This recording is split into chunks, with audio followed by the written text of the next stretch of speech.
ஷர்மிளா வணக்கம். ஒட்டுமொத்த உலக நாடுகளுடைய எதிர்பார்ப்பு என்பது ஈரானுக்கு எதிரான அமெரிக்காவின் போர் தற்காலிக 2 வார நிறுத்தம் என்பது நிரந்தர போர் நிறுத்தமாக இருக்குமா என்ற எதிர்பார்ப்பு தான் உலக நாடுகள் அனைத்து நாடுகள் மத்தியிலும் இருந்த எதிர்பார்ப்பாக இருந்தது.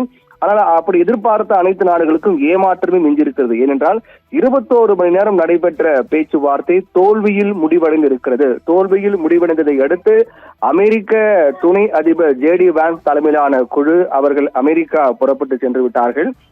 ஈரான் உடனான பேச்சுவார்த்தை தோல்வியடைந்ததால் அவசரமாக பாகிஸ்தானை விட்டு வெளியேறினார் அமெரிக்க துணை அதிபர் JD வான்ஸ் தலைமையிலான குழு. இதையடுத்து மீண்டும் ஈரான் அமெரிக்கா போர் உச்சம் தொட்டு விடுமோ என்ற அச்சம் பெரிய அளவில் ஏற்பட்டிருக்கிறது. அல்லது மீண்டும் பேச்சுவார்த்தை நடைபெறுமா, அந்த பேச்சுவார்த்தைக்கு மீண்டும் 2 நாடுகள் உடன்படுவார்களா என்ற கேள்விதான் இருக்கின்றது. அடுத்து என்ன நடக்கும் என்ற எதிர்பார்ப்பு தான் அதிகமாக இருக்கின்றது. அந்த வகையில் பார்க்கும்போது இந்த பேச்சுவார்த்தை தோல்வியடைந்த பிறகு இது குறித்து அமெரிக்க துணை அதிபர் JD வான்ஸ் பேசும்போது உடன்பாடு எட்டப்படாமல் முடிவடைந்து இருக்கின்றது. இறுதியான மற்றும் சிறந்த முன்மொழிவை முன்வைத்ததாக கூறி அமெரிக்க துணை அதிபர் JD வான்ஸ் இஸ்லாமாபாத்திலிருந்து புறப்பட்டிருக்கிறார். இந்நிலையில் தான் இதுபோன்ற ஒரு அமெரிக்காவின் நிலைப்பாட்டுக்கு ஈரானும் அவர்கள் தரப்பில் பதில் தெரிவித்திருக்கிறார்கள். பேச்சுவார்த்தையிலிருந்து விலகுவதற்கு அமெரிக்கா ஒரு சாக்கு போக்கை தேடிக் கொண்டிருப்பதாகவும், இனி முடிவெடுக்கக்கூடிய அதிகாரம் நாங்கள் தெளிவாக இருக்கின்றோம், எங்கள் தரப்பு கோரிக்கையின் நிபந்தனை நாங்கள் முன்வைத்து விட்டோம், இனி முடிவெடுக்கக்கூடிய அதிகாரம் அமெரிக்காவின் கையில் தான் இருப்பதாக ஈரான் தரப்பில் தெரிவிக்கப்பட்டிருப்பதாக கூறப்படுகிறது.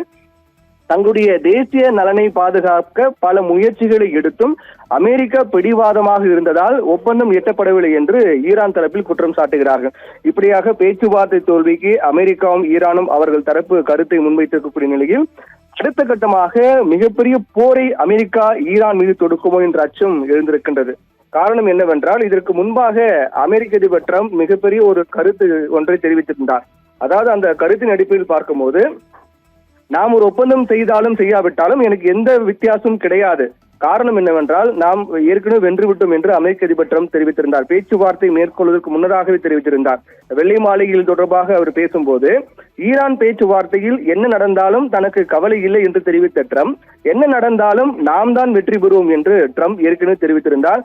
நாம் ஒரு ஒப்பந்தம் செய்து கொண்டாலும் சரி, செய்யாவிட்டாலும் சரி, அது எனக்கு பெரிய பொருட்டு கிடையாது என்று கூறிய ட்ரம்ப் அந்த கூட்டம் முழுவதும் பாகிஸ்தான் இஸ்லாமாபாத்தில் நடைபெற்று வருவதற்கு முன்னதாக இந்த கருத்து அமெரிக்க அதிபர் ட்ரம்ப் தெரிவித்திருந்தார். அதாவது, ஒருவேளை பேச்சுவார்த்தை தோல்வி அடைந்தால் ஈரானில் பேரழிவை ஏற்படுத்த தயாராக இருக்கிறது அமெரிக்க ராணுவம் என்று அமெரிக்க அதிபர் ட்ரம்ப் தெரிவித்திருந்தார். இதற்காக மிக சிறந்த ஆயுதங்களை கொண்ட அமெரிக்க போர்க்கப்பல்கள் தயாராக இருக்கின்றது என்றும், ஈரான் ஒத்துழைத்தாலும் ஒத்துழைக்காவிட்டாலும் மிக விரைவில் ஹோர்முஸ் நீரிணை மீண்டும் திறக்கப்படும் என்று அமெரிக்க அதிபர் ட்ரம்ப் தெரிவித்திருந்தார். அவருடைய கூற்றுப்படி பார்க்கும்போது, அதாவது பேச்சுவார்த்தைக்கு முன்னதாக அமெரிக்க அதிபர் ட்ரம்ப் இதுபோன்று தெரிவித்திருந்தார். பல போர்க்கப்பல்கள்,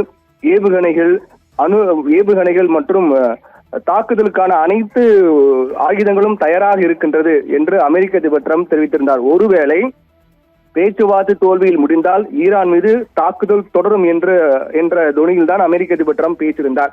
அப்படி இருக்கக்கூடிய நிலையில் தற்போது பேச்சுவார்த்தை தோல்வி அடைந்திருப்பதால் மீண்டும் ஈரானை அமெரிக்கா தாக்குமா, அப்படி தாக்கினால் அது மீண்டும் மிகப்பெரிய போருக்கு வழிவகுக்குமா என்ற அச்சம் தான் உலக அளவில் ஏற்பட்டிருக்கிறது. ஏனென்றால் ஹோர்முஸ் ஜலசந்தியை பொறுத்தவரையில் போர் நடந்து கொண்டிருந்த நேரத்தில் ஈரான் கடல் கன்னிவெடிகளை இந்த ஹோர்முஸ் ஜலசந்தி முழுவதுமாக வீசியிருக்கிறார். 100க்கும் மேற்பட்ட கடல் கன்னிவெடிகள் வீசப்பட்டிருக்கிறது. அதில் சில கடல் கன்னிவெடிகள் எடுக்கப்பட்டாலும் கூட சிலது எடுக்க முடியாமல் இருக்கக்கூடிய இடத்தை கண்டறிய முடிவதில் சிக்கல் ஏற்பட்டிருக்கிறது. அதனால் எடுக்க முடியவில்லை. அதனால்தான் மாற்று பாதையை ஈரான் அறிவித்தது. ஹோர்முஸ் ஜலசந்தி வழியாக செல்லக்கூடிய மாற்று பாதை, அந்த மேப்பை ஈரான் வெளியிட்டார்கள். அப்படி இருக்கும்போது ஹோர்முஸ் ஜலசந்தி பயணிப்பது மிகப்பெரிய ஆபத்து ஏற்பட்டிருக்கிறது. இதை பற்றியும் ட்ரம்ப் ஏற்கனவே தெரிவித்திருந்தார். அமெரிக்காவிடம் அதற்கான அதிநவீன போர்க்கப்பல்கள் இருக்கின்றது, அந்த கடல் கண்டுபிடிகளை கண்டதற்கான போர்க்கப்பல் இருக்கிறது, அதன் மூலமாக நாம் மீட்டெடுப்போம் என்று அமெரிக்க அதிபர் ட்ரம்ப் தெரிவித்திருந்தார். ஆனால் ஈரான், எங்கள் அனுமதி இல்லாமல் எந்த நாட்டு கப்பல் வந்தாலும் அதை நாங்கள் குண்டு வைத்து தகர்ப்போம் என்று எச்சரிக்கை விடுத்திருக்கிறார்கள். இப்படியாக இருக்கக்கூடிய சூழ்நிலையில் ஈரான் தரப்பில் ஒரு 10 அம்ச கோரிக்கை முன்வைக்கப்பட்டது. அமெரிக்க தரப்பில் ஒரு 15 அம்ச கோரிக்கை முன்வைக்கப்பட்டது. அதில் பேச்சுவார்த்தைக்கு முன்னதாகவே ஈரானுடைய மிக முக்கியமான கோரிக்கையாக இருந்த ஈரானுடைய சொத்துக்கள் முடக்கப்பட்டிருக்கிறது, விடுவிக்க வேண்டும் என்ற ஒரு கோரிக்கை அமெரிக்க தரப்பில் ஏற்கப்பட்டதாக சொல்லப்பட்டது.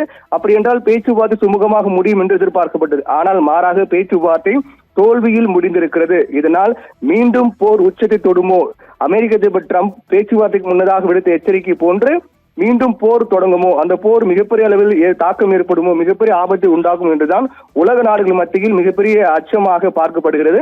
அல்லது மீண்டும் பேச்சுவார்த்தை மேற்கொள்வதற்கான வாய்ப்பு தற்போது வரையில் அமெரிக்க தரப்பு இல்லை என்றுதான் பார்க்கப்படுகிறது. ஈரானை பொறுத்தவரை மீண்டும் பேச்சுவார்த்தை தயாராக இருக்கிறார்கள் என்றுதான் பார்க்கப்படுகிறது.